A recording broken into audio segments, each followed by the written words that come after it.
Hey, yo, what's up, YouTube, man? It's your boy, Action Jackson. And in today's video, I'm going to be doing a 31 pick mock draft in the first round for all 31 teams that are selecting in the first round.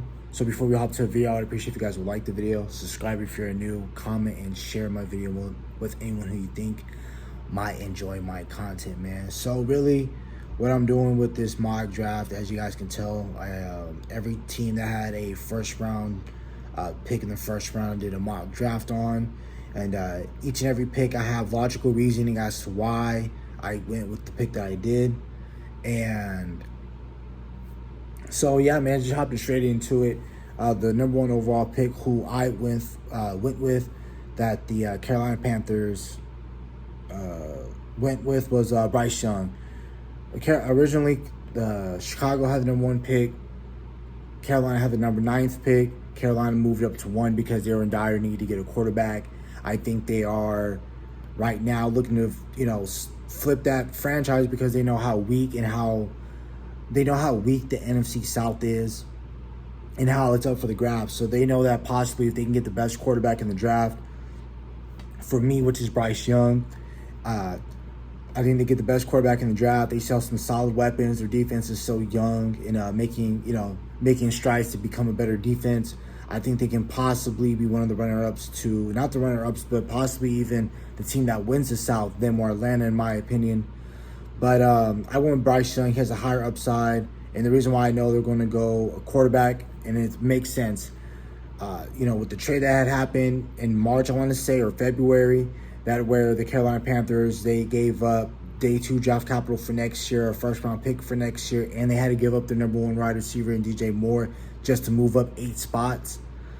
And also something I do want to mention is mock draft, I did not make any trades, but Bryce, the Panthers, they didn't do all that, giving up their best wide receiver just to go get the best defensive player. For me, they're going Bryce Young. He's the day 1 starter. He can go in, fill in now, and make strides with, Ian Thomas, Trimble, their tight end. They got Terrence Marshall. You got Laviska Shenault. Now, I believe they still have a second-round pick in this year, too, so they can either marry that pick with the defensive player or get offensive line help or a receiver. But, of course, I went with quarterback Bryce Young. Number 2, I went CJ Stroud, man. Houston Texans are not going to take quarterback, which is cap in my opinion. You're not going to roll with Davis Mills. They're not that confident in Davis Mills, because if they were, I feel like they would have said that publicly. They would have went out and be like, Davis Mills is our quarterback of the future. But even if they went out publicly and said that, you're not going to pick this high ever, like this again. You possibly could next year, but I don't see that being the case, especially with you having 2 picks within the top 20, top 15 actually. So CJ Stroud, second best quarterback in my opinion. I see him more as like 1A, 1B with Young. I can see the Panthers going Stroud. I can see Young going second to the Houston Texans. So CJ Stroud to me is the second best quarterback. You just look at the film. The film matches the player. He's great on the field, off the field characters. So all these players do mostly. So CJ Stroud is pick number 2 for me. Now, the Arizona Cardinals. Now I'm making this recording on April 16th. And, so that's crazy. We're only 11 days away from the actual draft. But we came out with breaking news that the Arizona Cardinals are looking to trade Baker, because he has requested a trade. And I feel like them having the 3rd overall pick this year, could they possibly trade out of this pick? I think it is highly likely. I can see like a team like the Colts jumping up just only a spot above the Cardinals to get 1 spot to be number 3 to for sure get a quarterback. Or I can see a team possibly like the Raiders if they're feeling froggish. Maybe Seattle, depending on how they're feeling. Atlanta's been aggressive all offseason. I can see something like that happening where they jump up to go get a quarterback. I don't see Washington. Washington could be in play for a quarterback if they want, but that's the only teams I see jumping ahead or getting that number 3 spot. Like I said, I didn't do any trades, but for me, Arizona, they're going to get edge help. They could have gone Jalen Carter, but I think I've seen a lot of mocks them getting Will Anderson, and I think Will Anderson will go to the Arizona Cardinals. You could easily, like I said, go Jalen Carter, but as you guys can tell, I got him go to Seattle, I'll go to that in a minute. But Arizona, man, they need a lot of defensive help. Offensively, they're not going to look that good neither. You know, they're going to trade away DeAndre Hopkins. They let go of Chosen Anderson, you know, Robbie Anderson, formerly known as. You know, they don't have a lot of help offensively. I mean, I think it would be nice if they, you know, probably drafted a quarterback later on in the draft, but I don't think they will, knowing that they have, you know, Kyler Murray going to probably come back in around December, November. Then you have, I believe they signed Gardner Minshew as a quarterback as well, if I'm not mistaken. But they need defensive help badly. They did lose J.J. Watt. They are going to need an edge player, so I gave them Will Anderson. Fourth, I went quarterback, Anthony Richardson. Now, I think, depending on who goes where, right? I think if Hendon Hooker were to go to a team like Seattle, maybe in the second round, I think Hendon Hooker will probably have the most success as a quarterback. But I think Anthony Richardson possibly can have one of the best situations as a quarterback, just because that I think day one he's going to have the best talent around him from an offensive standpoint. I'm not talking about defensively. Now, I know the Colts can definitely use help in that front five. The offensive line is deteriorating a little bit, and they are losing pieces by the minute. So for me, I see the Indianapolis Colts starting, drafting Anthony Richardson. That's a high upside guy. His floor can be a little bit better, but I think that if he goes in there, he has Jonathan Taylor, a running back that can help him. He has Jelani Woods as tight end as a safety blanket. You got Michael Pittman Jr. So you have some solid weapons out in Indianapolis, and I think that, Anthony Richardson will still give the Colts enough chance to compete within that division. But if things don't pan out and things go south, I think this is another team. Arizona and the Colts are two teams that I see that can be picking next year for sure in the top 10. And I think that if the Colts aren't that good next year and they end up with a top 4 or 5 pick, I think that Marvin Harrison Jr. can be there next year. That's just me, what I think. I don't know what next year's selections are going to be. It possibly could be Arizona who picks Marvin Harrison number 1, depending on how Arizona's season goes. But I think Anthony Richardson can step in. He's going to have some growing pains. That's what it comes with a lot of these young rookie quarterbacks. But, it is what it is. And I think that, they wanted a quarterback. They wanted Lamar Jackson, even though reports came out saying that they didn't. But that's he say or she say, when it comes to the news. So, yeah, that's about it, really. They need quarterback. They don't have Matt Ryan anymore. They let him go. Carson Wentz didn't pan out. Get your young quarterback that can start for the next couple of years, who has a very high floor, that if you put him in the right system to where that he's using his athletic ability like Jalen Hurts and Josh Allen does, and you get him some weapons and you actually help your quarterbacks like you're supposed to do in this league, I think Anthony Richardson can flourish in the NFL. Number 5, Jalen Carter, man. I think, and this is in my opinion, man, if Seattle can pair them another draft like how they did last year, or how they got 2 starting tackles for the next 10 years if done right with the contracts. You got a really nice running back that you can use for the next 4 to 5 years.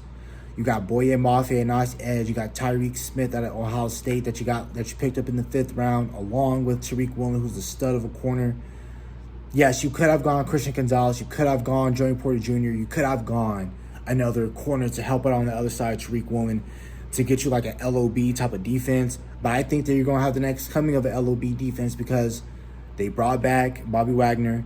Bobby Wagner's on a year deal. He can still play, man, and I think that if you free him up with a guy like Jalen Carter, you still have guys like Jordan Brooks coming back. You have Jamal Adams coming back, who's going to be healthy. And I just think that when you're playing the Niners and you're playing the NFC West, first off, how you build contenders, you build inside out. So you start with your interior defensive line, then you pair that out with your corners and all your your front 7, things like that, right? So for me, you're playing the division with the Niners, man. You're preparing and you're prepping to play them twice a year, possibly 3 times a year, because you'll have to see them in the playoffs like how you did last year and years prior. So Jalen Carter for me was a no-brainer. Obviously, you know what you're getting out of him as a player, a great defensive player, someone who can stuff the run and get to the pass rusher. He's an all-around defensive player. That's somebody that if Seattle takes care of right and, his off-the-field issues are something that can be fixable, I just think that if you, You monitor him, you make sure he's doing right and everything like that. I think Jalen Carter will be a really nice chess piece for the Seahawks, and they can be really a team down the line that is definitely a top 3 to 4 team in the NFC. And if they, like I said, if they're able to land a Hendon Hooker in the second round, I just think they would literally hit the draft out of the park, especially if they can pair that up with a John Michael Schmitz that can pair up inside, interior wise. But anyway, I'm getting ahead of myself. The 6th overall pick, I went Christian Gonzalez. For me, I'm going all defensively for both teams, Seattle and the Lions. Those are both teams that had no problem scoring the rock. Other than Seattle against the Niners, which, they have the real number 1 defense in the league, were the highest, I believe, throughout the entire season. They were the #1 overall offense in the league, and I think they were on pace within like the first 8 weeks to become the highest scoring offense ever of all time. So offense isn't a problem. You got Penei Sewell, you got Taylor Decker, you got Frank as your center. You got Jared Goff, who's very solid. You got Jameson Williams, who's coming back. You still got Amon-Ra St. Brown, who was really nice for you last year. But if you just look at that defense defensively so far, as of like I said, April 16th, they already traded away their top 5 pick with Jeff Okudah. They traded him to the Atlanta Falcons. So now you want to find his replacement. You want to get Christian Gonzalez, a nice, great cover corner, nice length and everything like that. You already got Kirby Joseph as your safety, who's really, really good. And then, you also got Rodrigo as your linebacker, who's really well as well. Then you got Aiden Hutchinson, pair that up with a nice corner. The Raiders, they have the 7th overall pick. Now I know the Raiders, they always do something crazy on draft night. They always do it every single year. And if you just want to go revisionist history, you look at that entire Khalil Mack trade situation. I think they only had, out of that situation, out of the first round picks that they got, only one had panned out, and that was Josh Jacobs.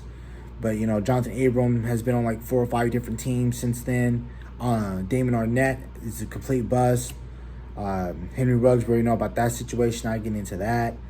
You got Cleveland Farrell, who didn't pan out. So I think that you get a surefire prospect. I understand none of these prospects can be surefire, but I think you get Devon Witherspoon, a nice corner, because the Raiders didn't have. This was another team, 3 teams in a row where they didn't have problems scoring. The Raiders never had a problem scoring in the regular season. Outside of putting up that stinker against the Saints, offensively wasn't really much of a problem. Yes, they had inconsistencies, but those were just inconsistent issues with Derek Carr, that entire offense getting used to that offensive scheme and terminology. So I think they go best corner available because they need help in the secondary. I know safety, they're good with Trevor Moorick and things of that nature, but they do need a legit corner. They haven't had that in the Raiders in a very long time. And I think you get Devon Witherspoon and you'll be fine. You look at the Falcons, they had a really nice offseason. I already mentioned before that they got Jeff Okudah. They are bulking up that defense. They signed Calais Campbell. They signed Bud Dupree as the pass rusher. They got Jesse Bates. They already got A.J. Terrell. So that defense is looking really, really nice. I could have gone a JSN to help out Desmond Ridder or an offensive tackle to get that run game going. And, they already got Tyler Algier, and they got Cordell Patterson. They have Kyle Pitts. Drake London. So they have a really nice plethora of weapons. I think you want to bolster that defense even more, and you get you Tyree Wilson, who has very high upside. Or, sorry, I'm getting tired of that word upside, but he is a player that you can step in now, growing pains, but, put him in there in that system, he's going to flourish pretty well. Here's some nice vets already that if you do draft Tyree Wilson, you got nice vets with a Calais Campbell, a Bud Dupree. So you're in Grady Jarrett. I forgot to mention that as well. So if you're Atlanta, you want to bolster up that defense. You can go offense in a couple other rounds, but mainly try to get that defense solid or even great if you can. Chicago Bears. Now you have no excuses from an offensive standpoint. You got Justin Field, his real number 1 wide receiver, in Moore, which is really, really great for them. You still have Darnell Mooney. You did let go of Montgomery, but you do have Khalil Herbert. Justin Fields can also use his legs, but I gave them Paris Johnson. You want to get a left tackle that can help out Justin Fields in his blind side. Yes, you can use Justin Fields in the way that the Baltimore Ravens used Lamar Jackson, but you don't want Justin Fields running the ball all the time, because then that's where you create that Cam Newton situation where your body starts to eventually break down in your 30s.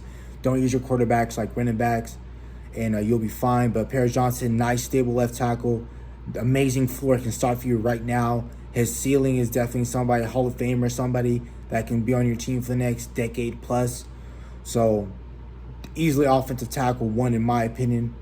Number 10, I hate to do this, I'm drafting for my division rivals, but for me, it makes sense as to why the Philadelphia Eagles, they draft Quentin Johnston. Now, could they have gone Bijan Robinson since they did let go of Drew Sanders? Could I have given them Peter Skoronski, who went 11 to the Titans, which of course I'll discuss later. Because the reason why I'm saying Bijan, because they lost Drew Sanders in that read and that RPO with Devontae Smith, Dallas Goedert, A.J. Brown, and Jalen Hurts, who can also have that option to run the ball. With Bijan Robinson, with that front five, that would be deadly. But I still think it's a really great offense, even if you add Quentin Johnston. And the reason why you want to make a strength. So, yes, offensively, the Eagles, they don't have much holes. If we're being all the way honest and putting my bias of being a Cowboy fan aside, the Eagles, they don't have a whole lot of holes. So right now at 10 and 11, they can go anywhere. 10, could they have gone corner? Could have they gone Joey Porter, in case, you don't ever want to be scared, because the Philadelphia Eagles almost had a heart attack because they had the options of losing Bradbury and Darius Slay. And then now I would have gone corner for them if they had lost Darius Slay and James Bradbury was their best corner. Then I would definitely would have given them a corner. But giving them a Joey Porter would have definitely been a clear sign that if James Bradbury, if that contract doesn't work out, because they did sign him to a 3-year deal, but there's always outs in these contracts, to where if he doesn't, I don't know the full breakdown of a James Bradbury in his contract, but I'm pretty sure they have language within that says if Bradbury doesn't ball out his second year, doesn't reach amount these amount of stats or games started or this impact or whatever, they can let go of it and get out of the contract. But the reason why I gave him Quentin is because you're going to have to pay Jalen Hurts 45 plus mil, because just an average to an above average starting quarterback right now is getting $40 million. You look at it right now with the New York Giants, Daniel Jones at best is an average quarterback. He's getting 40 M's. Matthew Stafford has been inconsistent for about 11 years, and he finally won that Super Bowl, got a nice payday, right? So average quarterbacks, above average quarterbacks get $40 million. Jalen Hurts, who just was an MVP candidate, took his team to a Super Bowl, he's easily getting 45, 50 M's. Now the question also begs is that, are you going to be able to keep a guy like Devontae Smith around on the roster? Personally, me, I don't think they will. Now, unless they do some cap space magic, maybe. But I don't know. Quentin Johnston, I think a nice wide receiver trio in the league, that would be Devontae Smith, Quentin Johnston. Then you go out and you still have A.J. Brown, pair that up with Quez Watkins. Eagles are looking very nice for next year. Peter Skoronski. This is a guy that I see that can play tackle and guard. I see him more as a guard. Titans, they need help offensively as well. Could I give them JSN? Could I have given them Zay Flowers, somebody of that nature? Yes, because they desperately needed a offensive weapon. That was one of the many reasons as to why they didn't win that division and why that offense looks so anemic outside of Derrick Henry. So I'm just going best offensive line available for them with Peter Skoronski. And yeah, that's about it really. Number 12. There's a constant trend in the league that you pair your college quarterback with his college best friend at receiver. The Bengals have already done that with and Chase. The Eagles did that with Devontae Smith. So there's a lot of teams out here that are moving forward in that direction, that it's already automatic connection. The Cardinals did it with getting Marquise Brown with Kyler Murray. So a lot of teams are out here doing that because it's easier transition. That's one less player that these rookie quarterbacks have to come in. They don't have to stress as much because they already have a familiar face that they played with for 3+ years in the league, in college. So it makes that transition to the league much easier. Stroud and Jackson have both did really great things together at Ohio State. Yes, they didn't they didn't win a national championship, but they possibly could have. That could have, if Jackson Smith had played in the playoffs and against Georgia, I think Ohio State possibly wins that. But, you know, you pair that up with Jackson Smith, with C.J. Stroud. There you have John Mechie. Hopefully he's praying for him. Hopefully he beat cancer and everything like that. And he's able to come back and, you know, do really well. They have Dameon Pierce. They still have Laramie Tunsil. I don't know what's going to happen with that situation. But right now, they have Laramie Tunsil on the team. So, yeah. 13th, the New York Jets. They need offensive line help. They're getting Mekhi Becton back. But if you just think about it, you get Darnell Wright, who is one of the best right tackles in the draft. You get him on the right side. You get Mekhi Becton back on the left. You have Elijah Vera Tucker at left guard. Your quarterback is the biggest question. As of this recording, Aaron Rodgers has not been officially traded to the New York Jets. You know, he did a podcast talking about with that, you know, if it was up to him, he would be a Jet. But that's not the case right now. So, Darnell Wright for me. Now, could I have gone Hendon Hooker here? Yes, I could have. Because that automatically pushes up Zach Wilson. That gives him, like, hey, either if you don't ball out this year, we got your replacement coming. So I just went tackle because that's why I think they need the most right now on their team. I understand that you could have probably go defense to strengthen that, make it strength to strength. You could have added a receiver here, but I just went tackle. The Patriots, they're a wild card team, just like them and the Packers. For me, I think that the Patriots, they can go anywhere. They can go corner. They can go inside linebacker. They can go safety. They can go offensive line, tight end, receiver, quarterback if they wanted to. Like, there's so many different avenues that they can go and try and, you know, get this team better. But I think they get receiver. And the reason why I say they go receiver and they don't go quarterback here is because everyone loved, it's crazy how a lot of people are hypocritical. Everyone loved Mac Jones coming out of that 2021 draft when it was Trevor Lawrence, Zach Wilson, Trey Lance. Everyone was like, oh, he has the potential to be the best quarterback coming out the draft. And I was recently biased as then because I said Trey Lance, but Trey Lance didn't take the Niners to the playoffs that year. But Mac Jones was quarterback one. He started every single game and took the Patriots to the playoffs, had a pretty nice season. And, you know, a lot of people deemed him as the best quarterback in the draft. So you can't say 2 years ago that he's the best quarterback in the draft. He has a crappy sophomore season. Now everyone just hates Mac Jones all of a sudden. I think that you pair him up, you get him a nice receiver in Jordan Addison, and you'll be fine. Packers. They're never a team that really likes to help out their quarterbacks. If they want to get them an offensive weapon, they always go day two, late day two, day three. So Lucas Van Ness, this is just a Packers pick in my opinion. I just think the Packers, they'll do something like that.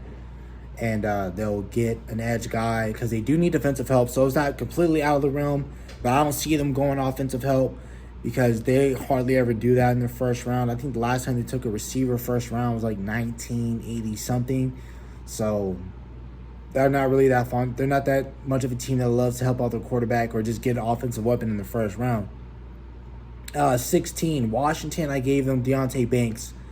At this point, same thing. Hendon Hooker's on the board. Will Levis is on the board. I'm not too high on Will Levis, but, you know, I don't know I don't know if many teams will view Hendon Hooker as a first-round player because of his injury. Now, do teams deem him as a second? I think so. But could I see Hendon Hooker going in the first round? Yes, I do. But in real life, if Hendon Hooker was available at 16, I think it would beg into question for Washington because, you know, you do need quarterback help. Sam Howell is okay. He's decent. But if you get Hendon Hooker paired up with Scary Terry, the receiver name that is going blank right now, that they have a nice wide receiver too. They drafted last year at Penn State. I forgot his name. But they really need help secondary-wise because I think Will Fuller had left.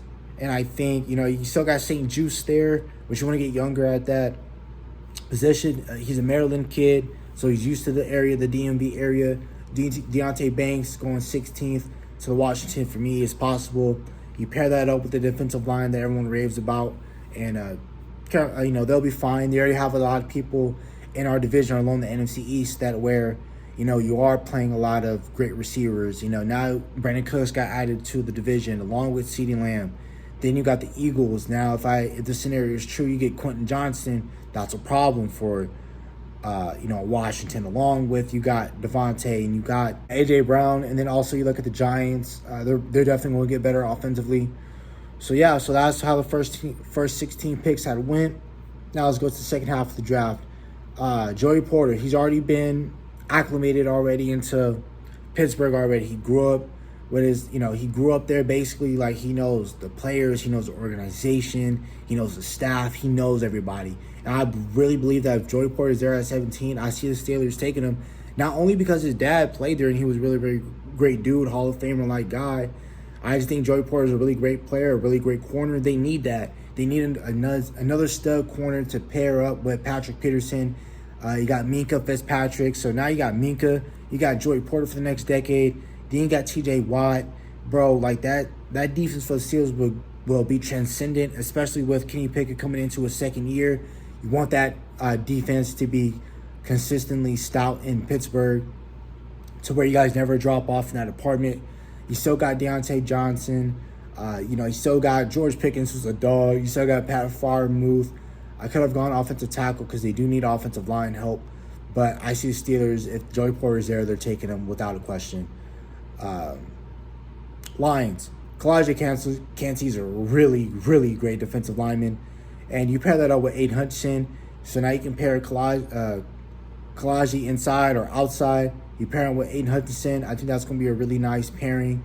And you already got Christian Gonzalez. Now this is going to definitely bolster up that defense and take that defense to another level. Now you got cornerback 1. You got defensive lineman 1 inside that can play interior. You already got Liam McNeil. You have a lot of different guys already that the Lions already have that can be really great for them. Tampa Bay Buccaneers, man, I went quarterback here now. I understand they have some, they need some help offensively. Offensive left tackle, they need a left tackle since they did lose Donovan Smith. To let him go because of cap casualty.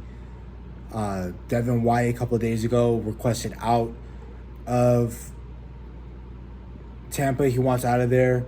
They only got Levante David there for a year, so linebacker could have been an option. You could have went edge. Could have gone a lot of different places, but I think they go quarterback here, and the reason why I think they go quarterback, and I just gave him Will Levis. Thinking about it now, I think I probably should have went Hendon Hooker because that would have been the best available option. Because I do deem Hooker over Levis, but like I said, I don't know how these first-round teams really see Hendon Hooker, especially as a prospect. But also with him, can step in. He'll be a nice backup quarterback that can, I think eventually he'll get the starting job. But I just think that Will Levis is somebody that needs a lot of help from a quarterback standpoint. He has a very high ceiling. That if I agree with Vosh Lombardi. He said that if Jalen Hurts and Josh Allen can be fixed, because Josh Allen had a nice arm, but he couldn't even hit the side of a barn if he wanted to. He couldn't even throw the ball in the middle of the ocean. That's how bad his accuracy was. Jalen Hurts, he didn't have a really huge arm, but they found systems within for those two players to, get them better. I think Will Levis, if he has an offseason where he fixed on his accuracy, because he has a big arm, he's erratic, he fixed on his decision-making, he fixed his accuracy, I think he can be a really nice quarterback. And I think he comes in with one of the best situations because you still have a Tampa defense that can be really solid, top 10, top 15 at the worst. Then you still got Mike Evans, Chris Godwin. So you still have a lot of different guys in that situation. And I think Will Levis can come in. He'll be behind Baker Mayfield. And I think he can learn in that situation. Seattle. Again, you build your team to contend. First you build for your team in the division. Then you build for the team in the conferences that you face, right? You go edge Nolan Smith. You go with the Georgia Bros. You go out here, man. You get Jalen Carter, interior. You get Nolan Smith on the outside. You pair that up with your defense. Then you already have a really great not great quarterback, but you got a really nice quarterback in Geno Smith. But if you were to go get Hendon Hooker and then John Michael Schmitz to help out that offense a little bit more, I really think that the Seattle Seahawks can definitely contend. I don't have much to really say about Nolan Smith because for me, he's edge one in my opinion. He's edge one. You get him.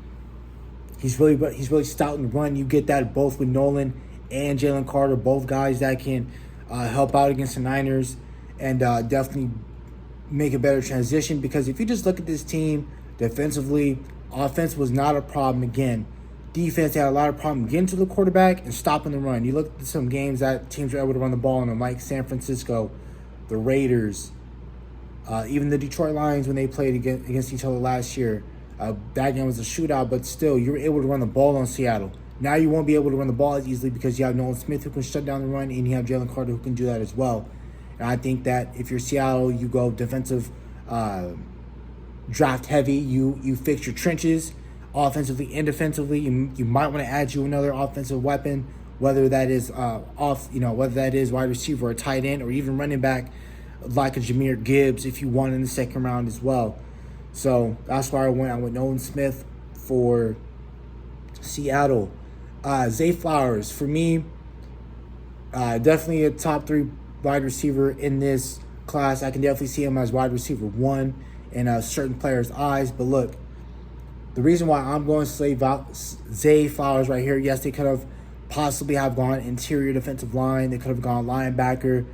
They could have gone corner to pair up in the slot with, I know they signed J.C. Jackson. I know they have the other corner, Asante Samuel. You got Nasir Adderley, who just retired.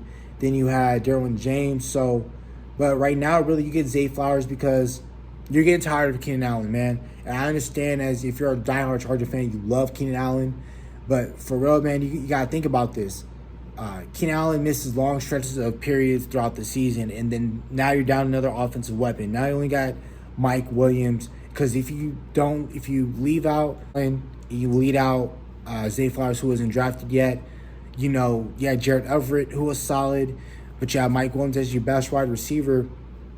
You don't want to leave your quarterback Justin Herbert like that in the wind too much, where he has to make all these certain plays. You saw Austin Eckler for a little bit. You could have gone running back to get his potential replacement, but you go Zay Flowers here because he can be your Keenan Allen replacement. You pair him up with Mike Williams, and Justin Herbert has a nice arm. He has pretty nice accuracy. Zay Flowers will work really well with a Justin Herbert. Josh Downs, at the time of this recording, I don't know what they did sign OBJ. I don't know what the Baltimore Ravens are going to do at quarterback. I think ultimately, if you signed Odell signed with the Ravens with the intent that Lamar is going to stay. So if Lamar stays, you get him actual help. You get him Josh Downs. Yes, they could have gone corner, like either Emmanuel Forbes or somebody else like in that realm. You could have gone and given them a corner, but I'm giving them receiver because they need a receiver. Josh Downs is a nice playmaking receiver. They need that. Rashad Bateman looked really well with Lamar Jackson last year when Bateman was healthy the first couple of games. Bateman was looking solid. You pair that up with Odell, then you get Josh Downs. You'll be good. Myles Murphy. Minnesota definitely was not a team. They did lose Adam Thielen, so right now they don't really have a wide receiver 2. You could say they have a wide receiver, a weapon 2, a receiving option 2, with them including T.J. Hawkinson. But I think they really need help defensively. Defensively is where they had a lot of problems with last year. Even throughout the regular season, they needed help defensively. I'll give them Myles Murphy.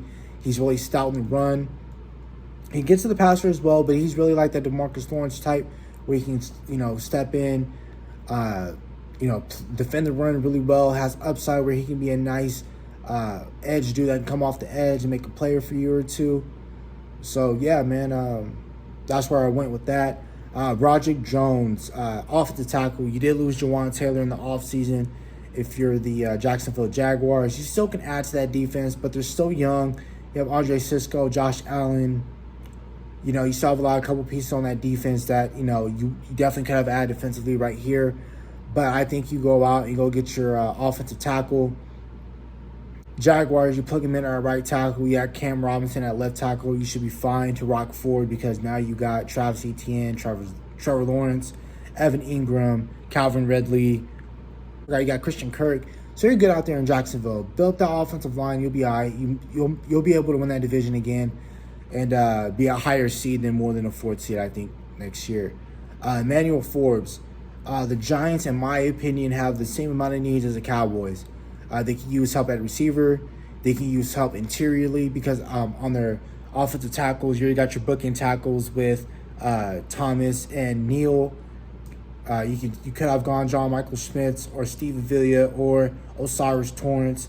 but I gave him corner because they need that opposite of Adoree Jackson. Corner was a problem, especially when Adoree was out. Teams were attacking him through the air. So just, he's a press. He's a guy that can do it all. And Wink Martindale loves that in his defensive players where he can use them everywhere. He's a press man corner. He does solid in that. He's really great in corner. He's lengthy at 6'2". So, and then again, you look back at your division, look at the offensive weaponry you got to go up against. You need your corner.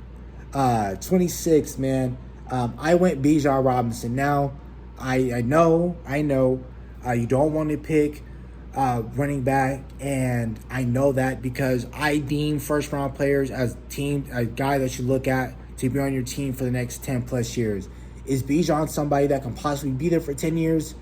Depending on how you work this this draft, right? And the difference between picking a running back at 4 and the difference in picking him at 26 is that, you're not asking him, Bijan Robinson, like we asked Zeke to be the offense for the next 10 years. And, he was able to do that for a really solid 3-4 years, but, he wasn't able to. He needed to share that workload. And I think you can shave life. You can save a running back's life by pairing him with a nice running back duo. Look at Derrick Henry. The reason why Derrick Henry doesn't look like he's anytime looking forward to slowing down is because you look at his first 3 years in the league, he was sharing it with DeMarco Murray. When DeMarco Murray had, I think, called a retirement in 2018, that's when they finally had given the reins to Derrick Henry, and Derrick Henry basically started and was a full-time running back in 2018. So now that extended his running back life, and now that just made Derrick Henry just a more of a force down the line. I think if you do that with Bijan to where he's splitting reps with Tony Pollard, if you're Dallas, you still have to fix your interior offensive line, in my opinion. So if you're able to get Steve Avila or John Michael Schmitz at 58, even if John Michael Schmitz make it there, because I think that Seattle should pick him up, in my opinion. But if he's available for you at 58, go John Michael. You pair that up with, you marry that pick with Bijan, and I think your offense will be that much more dynamic because now you'll be able to run the ball. Because now you got Bijan, somebody who can more than just run the ball. He can pass protect, he can go out on a route. He has really great speed. This is a match made in heaven for the Cowboys, both on the field and on the field. He's going to be able to bring a Zeke-type atmosphere where everyone's going to love Bijan. You're going to have a lot of fans that are already from that Texas area who already went and watched Bijan on Saturdays and went and watched the Cowboys on Sunday. I think Bijan will be really nice to go to Dallas, man. And that'll be a match made in heaven because now he'll be top 5, top 10 easily in jersey sales. You got to think about it with the Cowboys. You got to think more than on the field. You got to think about marketing because they love marketing their first-round players. Outside of offensive linemen, if you're a quarterback, wide receiver, tight end, they love marketing you. I don't see them going tight end. I see a lot of times where they're getting us a tight end, whether it is Darnell Washington, whether it is on Kincaid or Michael Mayer out of Notre Dame. I'm not going tight end because first-round tight ends don't they don't pan out that well. And if you're drafting a tight end, you have to make them a vocal point of your offense. Not everyone has Mike McDaniel, or they don't have a Andy Reid, Eric Bieniemy. So, you have to, the production of a tight end ultimately decides on your quarterback and your offense. 27, I went Drew Sanders.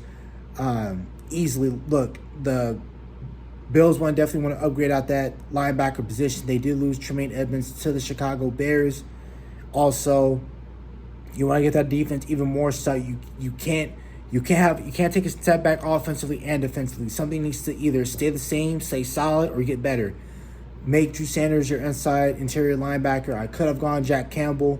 He would have been the more traditional linebacker that they're looking for in Buffalo. But I think if you're the Buffalo Bills, you want to go Drew Sanders because he can play. He could be your next Michael Parsons. You already got Von Miller, right? AJ Epinesa did not pan out that well, but I think Drew Sanders can definitely bring you somebody that can definitely help you in the run game. Definitely somebody that can be solid for you in coverage and go after the passer. Drew Sanders is a do-it-all linebacker, and I think that the Buffalo Bills definitely look at that as linebacker because, like I said, they already lost Tremaine Edmonds. They re-signed Matt Milano to a pretty solid deal. You want to get that defense back to being, you don't want that defense to drop off in any sort of manner. So get you a linebacker. Yes, I know I'll sound like a hypocrite because I did say that linebacker, that tight ends, they don't really pan out in the first round. But this is a rare few, right? Because now you got Joe Burrow for me, who's a top 2 quarterback in this league. He's number 2. He's not better than Patrick Mahomes, no matter than what Carson Palmer or anybody else says, in my opinion. But I think that if you add Dalton Kincaid, a nice receiving threat option, that's what you need if you're the Cincinnati Bengals. Your offense looked a lot. It was already good with Hayden Hurst, right? But look at what that offense looked like when they had C.J. Uzomah last year, So you pair that up with Dalton Kincaid, who brings a similar receiving option like C.J. Uzomah did, and I think he'll be able to fit perfectly. And you know what? He won't be able to, he won't have too much pressure because he has that relief because they're already doubling Jamar Chase. They're already shading coverage over the top for T. Higgins. They're already not going to put their, they're already going to try and do bracket coverage on Tyler Boyd. Makes sense for me. Another option that makes sense for me is for them to go interior offensive line. They could have gone Jahmyr Gibbs because Joe Mixon acting like a knucklehead off the field. So, yeah, that's it, really, for that spot. And the Saints, Brian Bresee, you lost David Onyemata, Shy Tuttle to your division rivals. So it makes sense that you go out and you go get Brian Bresee because now your interior of that defensive line doesn't look too great. And if you can get Brian Bresee, the guy that looked like in 2019 for Clemson, I think this would be a really nice steal, really nice value pick for the Saints. They could go receiver. They could go offensive tackle. But they have a lot of needs that need to be met. Quarterback. So Saints could have gone a lot of different ways, but I just, the capital of the Saints is defense. So go out and go get somebody defensively, right? Brian Branch, the Eagles, they lost CJ, they lost CJ Johnson. So Chauncey Gardner-Johnson for some of you guys who may not know. But Brian Branch is definitely somebody that was used like a Chauncey Gardner in college, where he played up top at safety, he played nickel, he pass rushed, he played some corners. So Brian Branch is one of those guys that can do it all for you, and the Eagles need that safety replacement. I did see that they were rumored to go get Budda Baker, but I don't know how true that may be. Last pick, I'm going Anton Harrison. If you're the Kansas City Chiefs, you look at Super Bowl 55 that they played in the year after they had beat the 49ers, and you look at that line and you said, I never want to go back to that. You already lost your left tackle in Orlando Brown, and you want to replace that with your left tackle. Go get Anton Harrison, day one starter. You pair him up with Joe Thuney, and then you got, that's still that solid offensive line. Andrew Wiley, Trey Smith, Creed Humphrey. Get that offensive line back to being dominant, and you'll be all right, man. So, yeah, man, that's about it right now for the video. Hope you guys have a nice day. Stay safe, stay blessed. And like I said, we're only 11 days away from the draft, man. I'm super pumped. And I will be live streaming, so make sure you guys tune in. I'm live streaming for the first 2 days, and I'll just strictly recap my winners of the draft and the Cowboys selection. So that's about it for the video. Bye.